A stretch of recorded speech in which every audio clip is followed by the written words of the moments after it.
आज हम लोग सही और गलत का फैसला कर सकते हैं। आज हम संत रामपाल जी के भक्तों को, जब हम इनके सत्संग सुनते हैं, इन नकली संतों के, पाखंडियों के, तो हमें ऐसा लगता है कि ये तो पहली कक्षा के बच्चे हैं। जैसे पीएचडी के बच्चे के सामने कोई पहली कक्षा का बच्चा हो, वैसे नजर आते हैं हम संत रामपाल जी के भक्तों को। ये जितने भी बड़े बड़े संत हैं, शंकराचार्य हैं, संत महंत हैं, 1008 की उपाधि लेके बैठे हैं, बड़े बड़े आश्रम, लाल वस्त्र धारण करके बैठे हैं, ये तो संत रामपाल जी के भक्तों के नाखून के बराबर भी नहीं है। आध्यात्मिक ज्ञान में माया बहुत होगी इनके पास में, पैसा बहुत है इनके पास में, प्रॉपर्टी बहुत है इनके पास में, बिजनेस में इनकी हिस्सेदारी बहुत सारे लोगों के साथ में है, हुआबाई झूठ पाखंड करने में ये सबसे आगे हैं। लेकिन रियल आध्यात्मिक ज्ञान में, जो इन शास्त्रों में लिखा हुआ है, जिस ज्ञान से हमारा मानव जीवन जो है वो संवरेगा, उस ज्ञान के आगे ये संत रामपाल जी के भक्तों के भी पैर के नाखून के बराबर नहीं है। संत रामपाल जी की बराबरी करना तो हिमालय की चोटी पे जाके जो है वो बैठना है। ये बातें आपको उस समय समझ में आएंगी सही तरीके से, जब आप संत रामपाल जी के सत्संगों को गहनता से, निष्पक्ष होकर और धैर्य के साथ में सुनना शुरू जो है वो करेंगे। तो अब आपके सामने आज का वीडियो हम शुरू करते हैं। और आज का वीडियो हमारा है, एक संत हैं जिनको दिखाई नहीं देता है, राम भद्राचार्य जी। खूब नाम सुना होगा आपने उनका। फोटो दिखा देता हूं, ये है उनकी फोटो। ये चित्रकूट में रहते हैं, राम कथा करते हैं। कहते हैं 1-2 साल के बाद इनकी आंखें चली गई थी, अंधे हो गए थे। और भी बहुत सारी बातें इनके बारे में लोगों ने की हुई है, आपको यूट्यूब पे सुनने को मिल जाएंगी। झूठी महिमा बहुत कर रखी है इनकी, तो मुझे ज्यादा इनके विषय में बताने की आवश्यकता नहीं है। हम अपने मतलब की बात करेंगे। तो आज का वीडियो हमारा श्री राम भद्राचार्य जी को समर्पित है, और मैं निवेदन करूंगा इन तक ये वीडियो आप जरूर पहुंचाएं। इतना तो आप इस वीडियो को जरूर शेयर करें कि राम भद्राचार्य तक उनके किसी भी शिष्य के द्वारा ये वीडियो एक बार पहुंच जाए। इस वीडियो को वो देखें, जो बात इन्होंने अपने वीडियो में कही है उसका जवाब आपको रामायण के द्वारा दिया जाएगा। तो आज का वीडियो हम शुरू करें, उससे पहले हम उस पूर्ण तत्वदर्शी संत की, पूर्ण परमात्मा की, उस अल्लाह अकबर की, जो आज धरती पे आए हुए हैं मानव शरीर में, संत रूप में, हम सबको जगाने के लिए, हम सबको अपने वास्तविक घर सतलोक की जानकारी देने के लिए, और सदा सदा के लिए हमें जन्म और मरण के इस महा दुख से, झंझट से बाहर निकालने के लिए अपनी आध्यात्मिक शक्ति, मंत्र, आशीर्वाद के द्वारा। तो आज हम सबसे पहले उस परम संत का धन्यवाद करेंगे, उनकी वंदना करेंगे, उनका जयकारा करेंगे, क्योंकि इस परम संत की 1 मिनट की वंदना, इनका 1 मिनट का जयकारा भी लाखों साल आप ब्रह्मा विष्णु महेश की भक्ति कर लीजिए, वो भी उतना लाभ नहीं दे पाएगी जितना आपको 1 मिनट की भक्ति, 1 मिनट की महिमा उस परम संत की करने से मिलेगा। कहते हैं हरि सेवा युग 4 है, हरि यानी भगवान, हरि सेवा युग 4 है, और गुरु सेवा पल 1। यानी भगवान की तो आप, जिनको आप जी अपना भगवान मानते हैं, उनकी सेवा तो कहते हैं आप 4 युग तक कर लीजिए। 4 युग का समय होता है 43,20,000 वर्ष। सतयुग, त्रेता, द्वापर और ये कलयुग, ये 4 युग हैं। इन चारों युगों का टोटल समय होता है 43,20,000 वर्ष। कहते हैं इन भगवानों की, ब्रह्मा विष्णु महेश की, तो आप चाहे 4 युग तक सेवा कर लो, इनकी भक्ति कर लो। और गुरु सेवा पल 1। और जो सच्चा गुरु होगा, और सच्चा गुरु एक समय में पूरी पृथ्वी पे एक ही होता है, हजारों नहीं होते, 2 नहीं होते। वो सच्चा गुरु आज संत रामपाल जी हैं, जो आप देख रहे हैं पीछे। तो कहते हैं हरि सेवा युग 4 है, और गुरु सेवा पल 1। एक पल क्या होता है? एक बार यूं आंख का झपझपाना 1 पल होता है, बस इतना सा समय। 1 सेकंड का भी आधा समय, उसको कहते हैं पल। जैसे हम अपनी ये पलकें, जैसे ये झपा यूं किया तो हो गया 1 पल। कहते हैं अगर आपने उस पूर्ण संत की, जो तत्वदर्शी होता है, जो स्वयं परमात्मा है, जो मनुष्य बताता है, कहते हैं यदि आपने उसकी 1 पल भी सेवा की, तो कहते हैं वो भगवानों की 4 युग की सेवा से कहीं ज्यादा फल आपको मिलेगा। हरि सेवा युग 4 है, गुरु सेवा पल 1। तासु पटंतर ना तुले, संतन किया विवेक। तो भी उन भगवानों की सेवा के जो है वो बराबर। तो हम उस ऐसे महापुरुष की वंदना करें, फिर आगे का वीडियो शुरू करें। परमपिता परमात्मा, सारी सृष्टि के रचनहार, कुल मालिक, असंख्य ब्रह्मांडों के स्वामी, जगत गुरु, तीनों लोकों में प्रवेश करके सबका पालन पोषण करने वाले राजाधिराज, आत्माधार, नाथों के नाथ, देवों के देव महादेव, सर्वेश्वर महेश्वर, मृत्युंजय, अजरो अमर, आदि अनादि सनातनी प्रभु, जगत पिता जगदीश्वर, 1008 की उपाधि के वास्तविक अधिकारी, अकाल मूर्त, सब स्वरूपी राम, वासुदेव, सर्वगतम ब्रह्म, परम पूज्य, प्रथम पूज्य, परम पुरुष, परम धनी, परम दयालु, परम पुरुष, अविगत कबीर, हक्का कबीर, सत्य कबीर, अल्लाहु अकबर, जगत का तारणहार, जगत का मुक्तिदाता अल्लाह ताला, संत शिरोमणि सतगुरु रामपाल जी भगवान के चरण कमल में आप और हम सभी लाइव देख रहे भाई बहनों की तरफ से अनंत कोटि दंडवत प्रणाम। तो ये राम भद्राचार्य जी हैं और अब आपको इनका एक छोटा सा वीडियो दिखाऊंगा। उस वीडियो में ये क्या कह रहे हैं श्री राम और श्री बाली के विषय में, क्योंकि अज्ञानता के चलते लोग इन्हें श्री रामचंद्र जी का सबसे बड़ा भगत मानते हैं, इनको प्रशंसक मानते हैं और कहते हैं कि ये बचपन से ही 1-2 साल के बाद इनकी आंखें चली गई थी। उसके बावजूद भी इन्होंने 1.5 लाख शास्त्रों के जो पेज हैं वो इनको बिल्कुल मुंह जुबानी याद हैं, लाखों इनको श्लोक याद हैं। कोई भी सवाल कहीं से भी इनसे कर लो ये जवाब दे देंगे। और 1000 करोड़ रुपए में इन्होंने दिव्यांगनों के लिए एक यूनिवर्सिटी खोल रखी है और भी बहुत सारी जो इन्होंने किए हैं काम, उनके बारे में लोग अक्सर बोलते रहते हैं। लेकिन ये सभी चीजें हमारे काम की नहीं है, किसी के काम की नहीं है, किसी के मतलब की नहीं है। ठीक है, इन्होंने हॉस्पिटल बनवा दिए होंगे, इन्होंने यूनिवर्सिटी बना दी होगी, लेकिन उनकी सार्थकता, उनका यूज, उनका लाभ केवल इसी जन्म तक है, इसी जन्म तक। उसके बाद अगले जन्म में वो यदि सुअर बन गए, गधे बन गए, कुत्ते बन गए, फिर कहां उनको यूनिवर्सिटी में लोग दाखिला देंगे, कहां उन हॉस्टल में लोग उनको खाना खिलाएंगे। संत का सबसे बड़ा जो परोपकार का काम होता है वो ये नहीं होता कि वो हॉस्पिटल खुलवा दे, वो यूनिवर्सिटी खुलवा दे, वो डॉक्टर लगवा दे। ये संतों के काम नहीं है, ये तो प्रशासन के काम है, ये प्रशासन की जिम्मेदारी है। ये हॉस्पिटल खुलवाना, मेडिकल खुलवाना, स्कूल खुलवाना, ये कॉलेज खुलवाना, ये संतों के काम नहीं है, ये प्रशासन के काम है। जिस प्रशासन को आप अपना वोट देके आप जिनको मंत्री बनाते हो, मुख्यमंत्री बनाते हो, जो प्रशासन आप अगर एक नमक की थैली भी खरीदते हो तो उसके ऊपर वो टैक्स लेता है, टैक्स, ये काम उस प्रशासन के हैं, ये संतों के काम नहीं है। तो आज तो इन्होंने हॉस्पिटल खुलवा दिए, लेकिन आध्यात्मिक ज्ञान के बिना, संपूर्ण भक्ति और भगवान की जानकारी के बिना उस आत्मा का मोक्ष तो हो नहीं पाएगा। अगले जन्म में कुत्ता बनेगा, वो गधा बनेगा, सुअर बनेगा, फिर ये क्या करेंगे उनके लिए?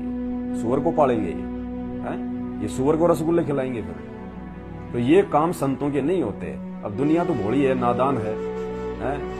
किसी ने कोई छोटा सा भी कोई कुछ बनवा दिया तो उसकी जयकारे करने शुरू कर देते हैं, क्योंकि वो अध्यात्म से अभी बहुत दूर है, कोसों दूर है। अध्यात्म का वास्तविक ज्ञान केवल संत रामपाल जी की शरण में आके हो सकता, उसके बिना नहीं हो सकता। तो आपको इनका एक वीडियो सुनाते हैं, उस वीडियो में ये क्या कह रहे हैं, ध्यान से सुनिएगा। राम जी ने बाली को छिप के मारा। मैंने कहा प्रमाण तो बताओगे, कहाँ राम जी ने बाली को छिप के मारा, बताओ कहाँ लिखा है? हनुमान जी से राम जी मिले, हनुमान जी ने राम जी की सुग्रीव से मित्रता कराई और बाली सुग्रीव युद्ध प्रारंभ हुआ। पूरी नाना भी बड़ी लड़ाई, पिटक ओट देखे रघुराई। ओट का छिपना नहीं होता, ओट का टीका देना। पेड़ का टीका देकर भगवान राम खड़े हैं। आप कहेंगे कि बाली को वरदान था, शत्रु का आधा बल उसको मिल जाएगा। मैंने कहा 18 पुराण तो मैंने पढ़े हैं, कहाँ लिखा है? कोई बता दे, कोई बता दे पुराणों में कि यहां लिखा है। केवल झूठा बोला जा रहा है। बाली को कोई वरदान नहीं था और न ही रामचंद्र जी ने बाली को छिप के मारा था। सुन लिया आपने इनकी उआबाई? उआबाई कहते हैं झूठ को। सुन लिया कि बाली को कोई वरदान नहीं मिला हुआ था, कि कोई उसके सामने आके जो है युद्ध करे और सामने वाले की आदि शक्ति उस बाली के अंदर आ जाए। कहीं नहीं लिखा हुआ है, मैंने 18 पुराण पढ़े हैं, 18 पुराणों में तो कहीं नहीं लिखा हुआ है कि भाई श्री रामचंद्र जी ने बाली को पेड़ की ओट लेके छुप के मारा। ये इनका ज्ञान है, बस यही सीखा इन्होंने 70 साल की उम्र में। पुण्यात्माओं, इसीलिए कहते हैं माया का रस पियकर फूट गए पटचार। माया केवल पैसा ही नहीं होती है, अहंकार भी माया होता है, मान बढ़ाई भी माया होता है, दिखावा भी माया होता है। तो रामभद्राचार्य जी के बचपन से दोनों आंखें नहीं थी, साल 2 साल के बाद ये अंधे हो गए। ये तो चलो इनकी मजबूरी थी, इनका कोई पिछले जन्म का कोई ये कुकर्म था, क्योंकि हैं तो ये भी इंसान, भगवान तो है नहीं। और हर प्राणी को जैसे उसने अपने पिछले जन्मों में कर्म और कुकर्म किए होते हैं, उसी आधार से उसको मानव जन्म मिलता है। जैसे कोई भैंस होती है, आपने देखी होंगी बहुत सारी भैंस होती है, उनकी पूंछ जो है वो कटी हुई होती है, और पूंछ भैंस के एक विशेष जो है वो काम आती है, उसकी मक्खियां उड़ाने के काम आती है। और जिस भैंस की पूंछ नहीं होती है, बहुत सारी भैंस ऐसी होती हैं जिनकी बचपन में ही जो है वो कट जाती है पूंछ, कोई दूसरा पशु उनके ऊपर अपना पैर रख देता है या और भी कोई रीजन होता है, वो छोटी सी रह जाती है, और जब भी उसको कोई मक्खी मच्छर खाता है वो उसको यूं हिलाती है, उससे कोई फायदा नहीं। तो अंग भंग होना, चाहे वो पशु योनि हो चाहे वो मनुष्य योनि हो, अंग भंग होना भी उसके पिछले जन्मों के कुकर्मों की जो पहचान होती है। तो कबीर साहिब ने क्या बताया, परमात्मा ने क्या बताया अपनी वाणी में, क्योंकि जो परमेश्वर होते हैं उनको सबके हिसाब किताब का पता होता है। तो परमेश्वर कहते हैं पर द्वारा स्त्री का खोले, यानी जो व्यक्ति मानव शरीर में, जब उसको मानव जन्म होता है प्राप्त, उस समय जो व्यक्ति पर स्त्री यानी दूसरे की बहन बेटी या औरत के साथ में जो व्यक्ति गलत कर्म करता है, या जो व्यक्ति शादीशुदा है उसके बावजूद भी दूसरी औरत के साथ में संपर्क करता है, संबंध बनाता है, संभोग करता है, तो कहते हैं पर द्वारा स्त्री का खोले, वो 70 जन्म अंधा हो डोले। ऐसा व्यक्ति मानव जन्म में अंधा बन के घूमता है, जिसने अपने पिछले मानव जन्म में दूसरों की औरतों के साथ में कुकर्म किए हों। ये विधान है परमात्मा का, इसको कोई चेंज नहीं कर सकता। तो रामभद्राचार्य जी वर्तमान में आंखों से अंधे हैं, सूरदास की भूमिका में है, ये इनके पिछले कुकर्मों का नतीजा है। और वर्तमान में इनके पास में ऐसी कोई भक्ति नहीं है, इनके पास में ऐसी कोई जो है वो शक्ति नहीं है, इनके पास में ऐसा कोई नाम नहीं है, कोई मंत्र नहीं है जिससे ये अपनी आंखों को ठीक कर सके। ये दुनिया को क्या ठीक करेंगे, दुनिया को कहां से ठीक करेंगे? अरे भक्ति से तो लाभ मिलते हैं ना, भक्ति क्यों करते हैं इंसान? क्योंकि हमने भक्ति करने से भगवान के वो गुण सुन रखे हैं। क्या कि भगवान वो है जो बांझ को बेटा दे दे, भगवान उसे कहते हैं, भक्ति उसे कहते हैं जिस भक्ति के करने से निर्धन को माया मिल जाए, भक्ति उसको कहते हैं जिस भक्ति के करने से कोढ़ी को जो है काया मिल जाए, और भक्ति और भगवान उसे कहते हैं जिसके लाभ से, जिसके प्रताप से अंधे को आंखें मिल जाए। तो ये अपनी खुद की भक्ति से, जिनको आप लोग अज्ञानता में, शास्त्रों की जानकारी ना होने के चलते, देखा देखी में 2-4 बातें किसी ने मीठी मीठी क्या बोल दी, बस हम उसको जो है मान संत मान बैठते हैं। इनके पास अगर वास्तव में भक्ति है, अगर श्री रामचंद्र जी के इतने बड़े भगत हैं और रामचंद्र जी की इनके ऊपर इतनी बड़ी मेहर है और लोग इनसे जाके मंत्र लेके आते हैं, अगर इनके मंत्रों में इतनी पावर है, इतनी शक्ति है कि आज तक अपनी आंखें ठीक क्यों नहीं कर पाए। और इनका एक शिष्य धीरेन्द्र शास्त्री जो कि बागेश्वर धाम में बैठता है, आजकल काफी वो चर्चाओं में है राजनीतिक माहौल के चलते, तो वो भी लोगों के जो है चाचा का नाम बता देते हैं, मामा का नाम बता देते हैं, तेरे फूफा का नाम ये है, तेरी मामा का नाम ये है, तेरे भतीजे का नाम ये है। क्या फायदा? अरे जिसके तू नाम बता रहा है उसको तो पता है ही कि मेरे फूफा का नाम क्या, मेरे भतीजे का नाम क्या, मेरे मामा का नाम क्या, मेरे बाप का नाम क्या है। और वो नाम बता देने से हो क्या जाएगा? उसका क्या भला हो गया उससे? वो तो पहले से ही उसका नाम है, वो चेंज थोड़ी हो जाएगा अगर तूने बता दिया तो। वो इतने लोग कहते हैं वो चमत्कार करते हैं, चमत्कार करते हैं, तो जरा थोड़ा सा चमत्कार अपने गुरुजी के लिए भी कर दें। जिस गुरु ने उसको इस लायक बनाया, अपने गुरु पे भी थोड़ा सा मेहरबानी कर दें, अपने गुरु पे भी थोड़ा सा चमत्कार कर दें, गुरु जी को भी जो है आंखियां दान कर दें, लेकिन नहीं कर सकते। ये जितने भी संत और महात्मा हैं, जितने भी गुरु और चेले हैं, ये अपना पिछला जन्म भोग रहे हैं। जब कभी इनको पहले मानव जन्म प्राप्त था, इन्होंने जो भक्ति की, आज ये उस भक्ति की मड़ाई खा रहे हैं, उस भक्ति की मड़ाई। और जिस दिन इनकी बैटरी डिस्चार्ज हो जाएगी, वो पिछले जन्म की भक्ति की, पुण्य की, फिर देखना इनकी दुर्गतियां क्या होंगी। इनकी आने वाले 5 साल के अंदर अंदर 2028 तक, ये नोट कर लेना, आपको ये जितने भी संत महंत हिंदुस्तान में देश विदेश में हैं, आपको इनको भागते हुए दिखा देंगे। इनको भागते हुए दिखा देंगे। ये टिक नहीं पाएंगे। बस इनकी बैटरी ज्यादा दिन की नहीं है, इनके पास इनके पुण्य ज्यादा नहीं है, क्योंकि इनकी भक्ति शास्त्रों के अनुसार नहीं है। इनका मनमाना आचरण है, मनमानी भक्ति है, मनमाने फरमान है, जो मर्जी ये बोल दें। सामने तो मूर्खों की भीड़ बैठी रहती है। भगत हैं बेचारे, भोले होते हैं, साधक होते हैं, अनजान होते हैं। अरे उस भीड़ को ही अगर इतना ज्ञान हो तो इनके पास में लोग जो है वो क्यों आएंगे इनके पास में? अगर उनको भी अगर इतना ही ज्ञान हो, ऐसा ही ज्ञान हो, तो इनके पास में कौन आएगा? इसलिए ये जो मर्जी बोले, सामने वाला कोई सवाल नहीं करेगा, क्योंकि सामने वाले को इनसे नीचे ज्ञान है, ऊपर ज्ञान नहीं है। तो आज आपको बताते हैं इस महाशय जी को, इनको कहां तक इनको ज्ञान है। काश ये आंखों से ठीक ठाक होते तो आज ये शास्त्रों को सही प्रकार से देख पाते, ये पढ़ पाते और कोई सार वस्तु निकाल के लोगों को ये दे पाते, ताकि लोगों का जीवन सफल होता। लेकिन ये बचपन से अंधे, और फिर जो 2 आंखें परमात्मा ने जो मन की दे रखी है, उन दोनों आंखों से भी अंधे, तो मन की आंखों से भी नहीं देख पाते। ये रट्टा लगा लेना एक बात अलग है। शास्त्रों को घोट के पी लिया, ये कम से कम 70 साल से ऊपर हो गए होंगे। अरे इतने वर्षों तक आदमी अगर कोई चीजें अगर वो पढ़ेगा तो याद तो होंगी ही उसको। हजारों बार आदमी एक ही श्लोक को पढ़ेगा तो क्या याद नहीं होगा? खूब होगा। जब हम लोग 2री, 3री, 4थी, 5वीं कक्षा में जब हम लोग पढ़ा करते थे, तो अपन भी तो रट्टा मारा करते थे इन कहानियों का। रट्टा मार के अपन लोग जो है उसमें लिखा करते थे।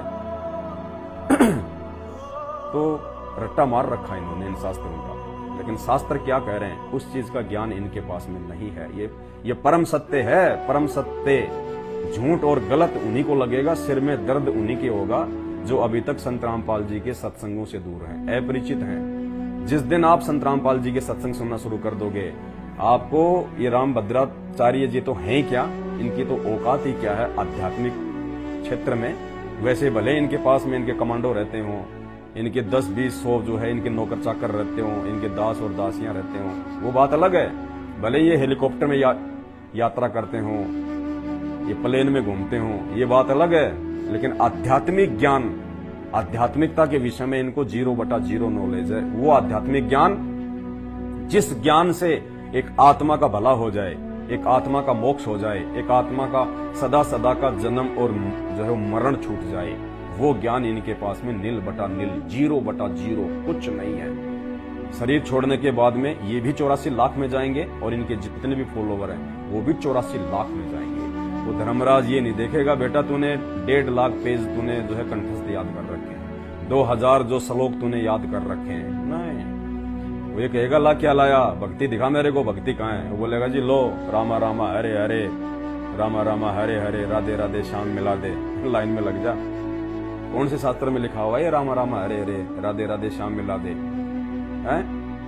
तूने 18 पुराण पढ़े, तूने रामायण पढ़ी, तूने महाभारत पढ़ी, तूने उपनिषद पढ़े, तूने वेद पढ़े, तूने गीता पढ़ी, बड़ा मीठी मीठी भाषा में तू पंडाल में लोगों को जो है तू मतलब बहकाया करता था, हैं? अपने आप को बहुत बड़ा जो है ज्ञानी समझा करता था। बता, तू जो मंत्र लोगों को दिया करता था, उस मंत्र का किसी भी शास्त्र में कहां प्रमाण है कि ये मंत्र जो है जाप करने का मंत्र है? उस समय इनकी सारी आंखें बंद हो जाएंगी, वहां पे नीचे गर्दन हो जाएगी इनकी रामभद्राचार्य जी की, यमराज के आगे, धर्मराज के आगे। और धर्मराज कहेगा देख ये गीता जी क्या लिखा हुआ इसमें, अध्याय 8 श्लोक 13, ओम इति एक अक्षर ब्रह्म व्यवहारण माम अनुसमरण ये प्रयाति तजम देहम सयाति प्रमाम गतम। केवल एक ओम मंत्र है, केवल एक ओम मंत्र। इसके अलावा चारों वेद, गीता जी, पुराण, कहीं कोई दूसरे मंत्र का कोई जिक्र नहीं है जो प्रमाणित मंत्र है। क्यों तूने दुनिया को बहकाया? क्यों तूने दुनिया के जीवन को जो है वो नरक बना दिया? तू खुद भी आ गया मेरे पास में 84 लाख में जाने के लिए और लाखों लोगों को भी ले आया। बहुत गुस्से में होता है धर्मराज, फिर कोई नहीं बचाएगा। ये जानकारी संत रामपाल जी के सत्संगों से मिलेगी। तो भाई साहब क्या कह रहे हैं श्री राम और बाली के विषय में कि 18 पुराण तो मैंने पढ़े हैं, लेकिन कहीं भी मैंने ये नहीं पढ़ा कि श्री राम ने बाली को पेड़ की ओट लेके मारा है और बाली को ऐसा कोई वरदान था कि बाली के सामने कोई युद्ध करेगा तो आदि शक्ति बाली के अंदर आ जाएगी। ये है इनका ये परम ज्ञान है। अभी आपको रामायण से दिखाएंगे कहाँ लिखा हुआ है, एक बार और इनको सुन लीजिए। राम जी ने बाली को छिप के मारा। मैंने कहा प्रमाण तो बताओगे? बताएंगे। कहाँ राम जी ने बाली को छिप के मारा, बताओ ना, कहाँ लिखा है? रामायण में लिखा है, बताएंगे। हनुमान जी से राम जी मिले, हनुमान जी ने राम जी की सुग्रीव से मित्रता कराई और बाली सुग्रीव युद्ध प्रारंभ हुआ। तूने नाना भी बड़ी लड़ाई, बेटा ओट देखे न बुराई। ओट का छिपना नहीं होता, ओट का तक टीका देना। पेड़ का ओट टीका देकर भगवान राम खड़े। आप कहेंगे कि बाली को वरदान था, शत्रु का आधा बल उसको मिल जाएगा। मैंने कहा 18 पुराण तो मैंने पढ़े हैं, कहाँ लिखा है कोई बता दे? बताएंगे महाराज, कोई बता दे पुराणों में कि यहाँ लिखा है? डटो, बताएंगे। केवल झूठा बोला जा रहा है। झूठ आप बोल रहे हो। को कोई वरदान नहीं था और न ही रामचंद्र जी ने बाली को छिप के मारा था। अब बताते हैं आपको। सुन लिया आपने इनकी राम कहानी, इनका ये परम ज्ञान है। इनको कहां तक ज्ञान है अब आपको मालूम पड़ेगा। अरे किसी की मोटी सी शक्ल देख के, किसी के सर के बाल मुंडे हुए देख के, गले में रुद्राक्ष की माला देख के, ये लंबा लंबा ये तिलक देख के बहकाव में मत आया करो। परमात्मा कहते हैं कंठी माला सुमरणी ये पहने से क्या होए, ऊपर ढूंढा साधु का अंतर राख्या खोए। अंदर तो तेरे कुछ है नहीं, ज्ञानवान तो कुछ है नहीं, ऊपर तूने महात्मा का तूने जो है मतलब भेष बना रखा है। तो भाई और बहनों पागल मत बनो। 300 रुपए के लाल कपड़े पहन लेने से कोई महात्मा नहीं बन जाता। ये 5 रुपए का चंदन घिस के ये यहाँ लगा लेने से कोई जो है वो ज्ञानी नहीं बन जाता। ये मीठी मीठी बातें इनसे ज्यादा तो राजनेता करते हैं, तो क्या वो भगवान है? आप उनको पूछते हो क्या? थोड़ा सा दिमाग खोलो अपना। भगवान ने आप लोगों को शिक्षित किया है, शिक्षा दी है। आप लोग 21वीं सदी में जी रहे हैं। ये आदम का समय नहीं है कि कोई भी आया 300 रुपए का लाल लंगोटा पहन के आपको मूर्ख बना के निकल गया। थोड़ी सी अपनी बुद्धि का इस्तेमाल करो। जो बुद्धि भगवान ने इनको दी है वो आपको भी दी है। किसी के पीछे जो है घुसो मत ऐसे। अब सुनो, अब बताते हैं इनके सवाल का जवाब। परमपिता परमेश्वर सतगुरु रामपाल जी भगवान के आशीर्वाद से। हमें कुछ नहीं पता, हम तो अज्ञानी मूर्ख, लेकिन संत रामपाल जी ने आके ज्ञानवान बना दिया, मूर्खता से बाहर निकाल दिया। ये शास्त्र उन्होंने पढ़ा दिए, जिन शास्त्रों के विषय में ये शंकराचार्य, ये राम भद्राचार्य जैसे पूरी इनकी जो है ये उम्र बीत गई, आज तक ये निष्कर्ष नहीं निकाल पाए कि इन शास्त्रों में क्या लिखा हुआ है। ये देख लीजिए पहले क्या है। ये श्रीमद् वाल्मीकि रामायण हिंदू धर्म की सर्वश्रेष्ठ, सभी को मान्य है। 2 ही रामायण है जो सबको मान्य है, रामचरितमानस और ये वाल्मीकि रचित रामायण। इनको कोई नहीं झुठला सकता। ये ओरिजिनल है। इसके ये कोड नंबर भी दिए हुए हैं। गीता प्रेस गोरखपुर से है। कोई भी नहीं जो है वो झुठला सकता इसको। ओरिजिनल देख लेना अपने घर पे लाके। अब इसका पेज नंबर है 530, 17वां सर्ग, बाली का श्री रामचंद्र जी को फटकारना।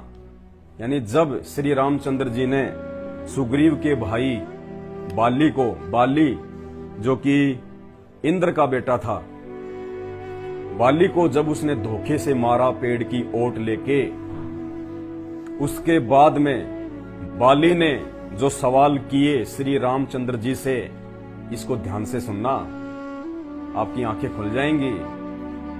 राम राम सब जगत बखाने, आदि राम कोई बिरला जाने। इस राम की ऐसी जो है वो मिट्टी कूटी उस बाली ने। ये कहां तक ये मर्यादा पुरुषोत्तम है, कहां तक कि ये भगवान है, कहां तक कि ये राम है। कि ये भी आप और हमारी तरह आम इंसान की तरह है। देखना इनको आप क्या कहा। रघुनंदन पेज नंबर 530 है, मार्केट से लाके देख लेना।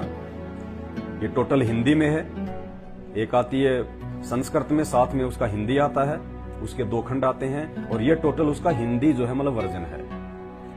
रघुनंदन, आप राजा दशरथ के सुविख्यात पुत्र हैं, आपका दर्शन सबको प्रिय है।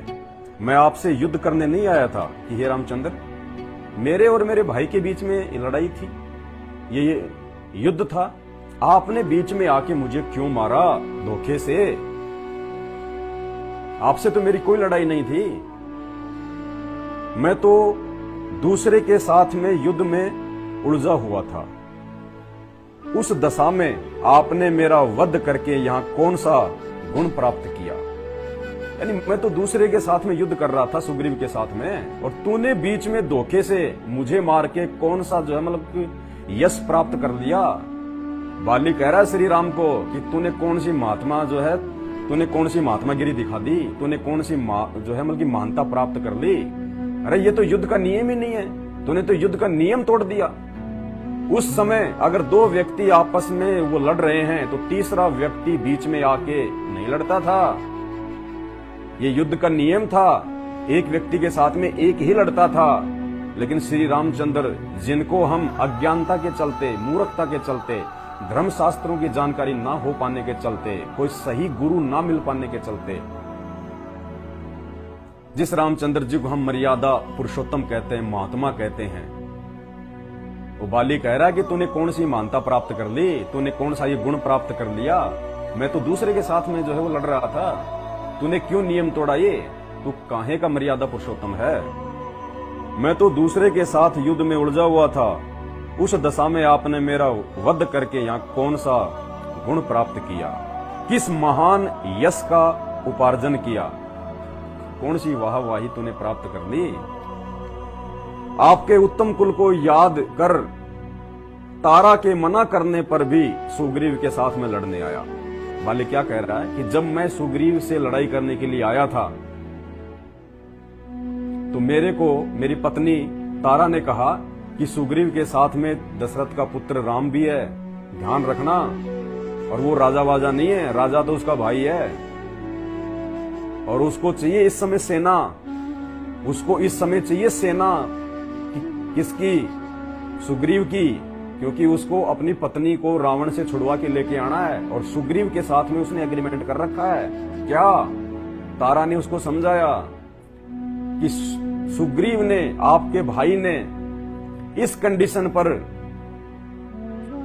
जो है राम का साथ देने की बात जो है वो कही है, उन्होंने एग्रीमेंट किया है कि राम, यदि तू मेरे भाई जो है बाली को मार के मुझे यदि तू किष्किंधा की राज्य गद्दी प्राप्त करवा देगा तो मैं तेरी पत्नी को जो है वो ढूंढने में, और ढूंढने के बाद में उस राजा से युद्ध के लिए मैं तेरा साथ दूंगा। ये उन दोनों की आपस में जो है वो संधि हो रखी है, और तू वहां ना जा, बीच में राम आएगा और तेरा वध करेंगे वो। तो बाली जो है वो क्या कह रहा है कि आपके उत्तम कुल को याद करके तारा के मना करने पर भी सुग्रीव के साथ में लड़ने को आया, कि मैंने मेरी पत्नी की बात भी नहीं मानी, ये सोच के कि वो तो रघुकुल से हैं, वो धोखा नहीं करेंगे, वो ऐसा नहीं करेंगे, ये सोच के मैंने अपनी जो है पत्नी की बात भी नहीं मानी और मैं लड़ने के लिए आ गया। जब तक मैंने आपको नहीं देखा था तब तक मेरे मन में यही विचार था कि दूसरे के साथ रोष पूर्वक जूझते हुए मुझको आप असावधान अवस्था में अपने बाण से बेधना उचित नहीं समझेंगे। हे राम, जब तक मैंने आपको जो है नहीं देखा था तब तक तो मैं यही सोच रहा था कि दूसरे के साथ में लड़ाई करते समय और मेरे को बिना सावधान किए आप मेरे ऊपर बाण नहीं चलाएंगे। मुझे इतना विश्वास नहीं था कि आप ऐसे जो मतलब धोखेबाज निकलेंगे।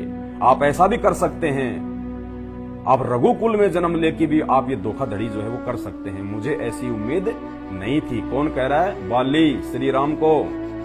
परंतु आज मुझे मालूम हुआ कि आपकी बुद्धि मारी गई है। ये स्पष्ट लिखा हुआ है परंतु आज मुझे मालूम हुआ कि आपकी बुद्धि मारी गई है, कि हे राम, हे दशरथ पुत्र, आपकी बुद्धि मारी गई है। आप तो नासमझ हैं, आप तो मूर्ख हैं। आप धर्मध्वजी हैं, दिखावे के लिए धर्म का चोला पहने हुए हैं, केवल दुनिया को दिखाने के लिए कि मैं रघुकुल से हूं, मैं राजा दशरथ का पुत्र हूं, मैं धर्मात्मा हूं। दिखावे के लिए आपने केवल ये चोला पहन रखा है महात्मा का। असल में आप में कोई जो है महात्मापन नहीं है, वास्तव में अधर्मी हैं। हे राजा दशरथ पुत्र राम, आप अधर्मी हो, अधर्मी जिसने छुपके वार किया है। आपका आचार व्यवहार पाप पूर्ण है। आप घास फूस से ढके हुए कूप के समान धोखा देने वाले हैं। ये राम भक्तों को मालूम होनी चाहिए बातें जो बाली कह रहा है। बाली कह रहा है कि आप तो घास फूस से ढके हुए कुएं की तरह जो है वो धोखा देने वाले हैं। जैसे कोई खड्डा है, कोई कुआं है और उसके ऊपर घास फूस वगैरह बिछा दी जाए और कोई राहगीर या कोई पशु आता है, उसको नहीं पता चलता कि यहाँ पे जो है वो खड्डा है, और वो जो है जमीन समझ के वो उसके ऊपर से निकलता है और खड्डे में गिर जाता है। तो बाली कहते हैं आप तो घास फूस से ढके हुए उस खड्डे की तरह हैं, धोखेबाज है, धोखेबाज। क्योंकि उसने धोखा ही किया था अपने स्वार्थ के लिए। दो भाइयों की लड़ाई थी आपस में, दुनिया लड़ रही थी उस समय। सबके जा के झगड़े श्री रामचंद्र जी ने क्यों नहीं खत्म करवाए? कितने राक्षस थे उस समय हिंदुस्तान में, जंगलों में, जो तपस्वियों को जो है वो दुखी किया करते थे। आपस में ना जाने कितने राजा थे जो आपस में भाइयों का जो है वो झगड़ा था। सबके जा के तीर श्री रामचंद्र जी ने क्यों नहीं मारे? सुग्रीव के भाई बाली को ही क्यों मारा? अपने स्वार्थ के लिए, क्योंकि राम के पास में सेना नहीं थी रावण से युद्ध करने के लिए। और सुग्रीव ने कहा था कि तू अगर बाली को मार के मुझे किष्किंधा का राजा बना देगा तो मैं अपनी सेना तेरे को दे दूंगा, तेरा साथ दूंगा। अपने स्वार्थ के लिए श्री रामचंद्र जी ने, वो राम है, वो भगवान है, वो परमात्मा है, बताइए। अरे भगवान तो जो है वो परमार्थी होते हैं, वो स्वार्थी नहीं होते। भगवान तो पुरुषार्थी होते हैं। रावण सीता को लेके गया, सेना लेके आया था क्या? समुद्र के ऊपर वो पुल बांध के आया था क्या? नहीं ना। जब रावण अकेला श्रीलंका से आके समुद्र को पार करके और सीता को लेके जा सकता है तो रावण तो राम तो श्री रावण से भी जो है वो बड़ा था ना। रावण तो लंका का एक राजा था, वो तो एक इंसान था। राम तो विष्णु के अवतार थे, ये तो भगवान बताते हो आप। तो रावण से तो ज्यादा शक्ति होगी उनमें। तो जो रावण लंका से समुद्र पार करके अकेला सीता को लेके जा सकता है, तो क्या राम के अंदर इतना भी बल नहीं था, पराक्रम नहीं था कि वो भी अकेला समुद्र को पार करके और रावण की जो है वो कैद से, जैसे रावण ने धोखा किया, साधु का वेश बनाया, रामचंद्र जी भी ऐसे कोई राक्षस का जो है वो वेश बना लेते। जो राक्षस और राक्षसनियां सीता की सेवा में थी उनमें से वो किसी का भी रूप बना लेते और उसके लिए भोजन या पानी लेके जाते। तो लोग तो ये समझते ये तो इसकी सेविका है, उनको क्या पता कि ये राम है इसके वेश में। और वहां से उनको, जैसे रावण आ गया उड़ के, तुरंत वहां से सीता को बैठा के अपने कंधे पे और उड़ा के ले आते, बात खत्म। तो इससे ये भी साबित होता है कि श्री राम में तो रावण जितनी भी जो है वो पावर नहीं थी। तो बाली कह रहा है उनके इन्हीं जो है गुणों को देख के कि आप राम नहीं हो, आप भगवान नहीं हो, आप धर्मात्मा नहीं हो, धोखेबाज हो। आप घास फूस से ढके हुए कुएं के समान धोखा देने वाले हो। अपने साधु पुरुषों का, आपने साधु पुरुषों सा वेश धारण कर रखा है, परंतु है पापी, स्पष्ट लिखा हुआ है। बाली कह रहा है कि आपने ये साधु महात्माओं जैसा वेश तो आपने धारण कर रखा है, ये लाल पीले वस्त्र पहन के, लेकिन वास्तव में आप क्या हैं?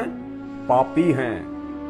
आप पापी हैं, पापी, क्योंकि आपने पाप किया है। आपने युद्ध की मर्यादा को आपने तोड़ा है।